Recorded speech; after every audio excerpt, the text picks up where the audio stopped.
Hello friends, welcome to pantry education. आज हमारा topic है फंडामेंटल पार्टिकल्स ऑफ एटम। इसके फर्स्ट लेक्चर में हमने बात की थी कि कैसे जे थॉमसन ने इलेक्ट्रॉन्स की डिस्कवरी की और सीआरटी मेथड को यूज़ करते हुए उन्होंने कैसे हमें बताया कि एटम के अंदर नेगेटिव पार्टिकल्स रिलीज़ होते हैं जिन्हें उन्होंने इलेक्ट्रॉन्स नाम दिया। तो आगे और साइंटिस्ट ने भी इसके ऊपर एक्सपेरिमेंट्स किए, जिनमें से एक साइंटिस्ट हुए गोल्डस्टीन। गोल्डस्टीन ने 1886 में प्रोटॉन्स को डिस्कवर किया। उन्होंने ये बताया, उन्होंने एक्सपेरिमेंट किस बेसिस पे किए।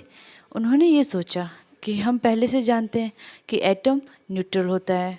अगर ऑलरेडी कोई ये प्रूव कर चुका है कि उसमें नेगेटिवली चार्ज पार्टिकल्स होते हैं, तो उसको ऑब्वियस है कि उसको काउंटर बैलेंस करने के लिए कोई पॉजिटिवली चार्ज पार्टिकल्स भी उसमें प्रेजेंट होने चाहिए। तो उन्होंने सोचा कि मैं सेम मेथड दोबारा करता हूँ कुछ एक चेंजेस के साथ में।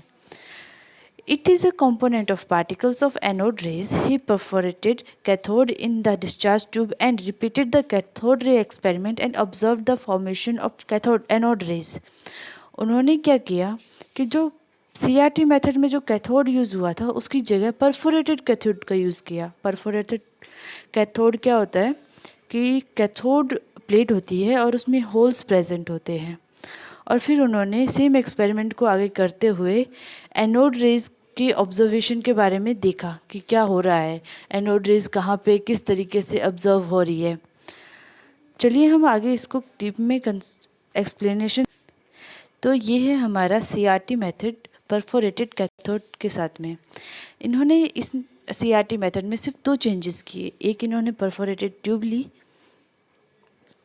और दूसरा इन्होंने परफोरेटेड कैथोड के पीछे एक ये क्या कह सकते जिंक सल्फेट की एक लेयर यूज़ की। इन्होंने ये सोचा कि अगर पॉजिटिवली चार्ज पार्टिकल की वजह से कोई कलर मतलब कोई कुछ भी इम्पैक्ट होता तो वो हमें पहले ही दिख जाता, पर उस टाइम पे सिर्फ एक इलेक्ट्रॉन्स ने इफ़ेक्ट किया था और ब्लू रेज शो हुई थी, पर और उसके अलावा किसी चीज़ ने कुछ भी शो नहीं किया। तो इन्होंने कैथोड में होल्स कर दिए और जिंक सल्फेट के पीछे लेयरिंग कर दी और बाकी इन्होंने गैस का प्रेशर भी सेम रखा और हाई वोल्टेज भी रखी। और इन्होंने क्या किया कि हाई वोल्टेज अप्लाई करवाया जैसे ही एनोड की तरफ से, तो वहाँ से कुछ एक पार्टिकल्स रिलीज़ हुए और द सेम जैसे पहले इलेक्ट्रॉन्स आ रहे थे और पॉजिटिव की तरफ और नेगेटिव की तरफ में ये पॉजिटिव पार्टिकल्स जा रहे थे, वो सेम चीज़ हुई। और उन्होंने देखा कि जैसे ही पॉजिटिव पार्टिकल्स हाइड्रोजन के जिंक सल्फेट की लेयर के पास में पहुँचते तो वहाँ पे शाइनिंग होती है, जिससे उन्हें पता चला, जिसे उन्होंने ये प्रूफ कर दिया कि वहाँ पे नेगेटिव इलेक्ट्रॉन्स के साथ साथ में पॉजिटिव प्रोटॉन्स भी प्रेजेंट हैं। अब हम पढ़ते हैं प्रॉपर्टीज़ ऑफ एनोड के बारे में। Anode rays travel in straight line. अब ये बात को साबित करने के लिए उन्होंने क्या किया, उन्होंने एक पाथ के बीच में कोई एक चीज़ रख दी, जिससे जब रेज वहाँ पे आई इम्पैक्ट हुई तो पीछे उसकी शैडो बनी। ये कोई भी ऑब्जेक्ट हो सकता है, उसके पीछे शैडो बनी, जिससे उन्हें पता चला कि एनोड हमेशा स्ट्रेट लाइन में ही ट्रैवल करती हैं। Anode rays are material particles, ये इन्हें हम टच करके देख सकते हैं। Anode rays are positively charge, हम पहले ही पढ़ चुके हैं कि एनोड रेज पॉजिटिवली चार्ज होती हैं। एनोड रेज में get deflected by external magnetic field.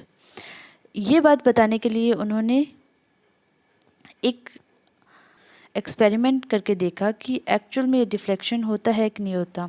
उन्होंने एक मैग्नेटिक फील्ड अप्लाई किया जिसमें एक तरफ पॉजिटिव और नेगेटिव पार्ट, दूसरी तरफ नेगेटिव पार्ट था, और उन्होंने जब एनोड रेज को उसकी तरफ मूव कराया तो एनोड रेज नेगेटिव की तरफ में थोड़ी बेंड हो गई, जिससे उन्हें पता चला कि एनोड रेज होती है वो पॉजिटिवली चार्ज होती है और एक्सटर्नल मैग्नेटिक फील्ड से डिफ्लेक्ट हो जाती है। हमारा नेक्स्ट टॉपिक है कि unlike cathode rays their EM value is dependent upon the nature of gas taken in tube. It is maximum when gas present in the tube is hydrogen. ये बता रहा है कि जो हमारे E/m वैल्यू है, E/m वैल्यू मीन्स E का मतलब यहाँ पे चार्ज ऑन पार्टिकल और m का मतलब मास ऑफ पार्टिकल है, वो जो भी गैस हम ले रहे हैं उस पर डायरेक्टली डिपेंड करती है। तो ये हो गया हमारा डिस्कवरी और प्रॉपर्टीज़ ऑफ एनोड रेस या फिर प्रोटॉन।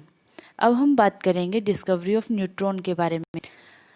तो न्यूट्रॉन की डिस्कवरी की थी जेम्स चैडविक ने 1932 में। ये अपने कुछ एक्सपेरिमेंट्स कर रहे थे जिनमें इन्होंने बेरिलियम लिया और इसके साथ में ली हीलियम गैस। तो इसमें ये है एटॉमिक नंबर और ये है mass number. Atomic number 4, mass number 9 के साथ में ये लिया और उन्होंने देखा कि जब इनकी रिएक्शन कराई जा रही है आपस में तो इससे हमें एक कार्बन मिल रहा है और प्लस कोई एक न्यूट्रल पार्टिकल रिलीज़ हो रहा है और इन्होंने इस न्यूट्रल पार्टिकल को नाम दिया न्यूट्रॉन। अब हमारे सामने बहुत सारे क्वेश्चंस आते हैं, जैसे कि इलेक्ट्रॉन्स और प्रोटॉन्स की डिस्कवरी तो काफ़ी पहले हो गई, पर न्यूट्रॉन्स की डिस्कवरी इतनी लेट क्यों हुई? तो इसका एक मेन रीज़न ये था कि ये न्यूट्रल चार्ज है और जैसे हमें पहले ही पता था कि एटम न्यूट्रल होता है, पर उसमें हमने प्रोटॉन्स और इलेक्ट्रॉन्स की जैसे ही डिस्कवरी की तो हमने ये मान लिया कि अब एटम न्यूट्रल हो गया, अब हमें आगे इसमें कुछ और प्रेजेंट हो सकता है, इसके बारे में किसी ने सोचा नहीं था। तो the reason of late discovery of neutron was neutral nature.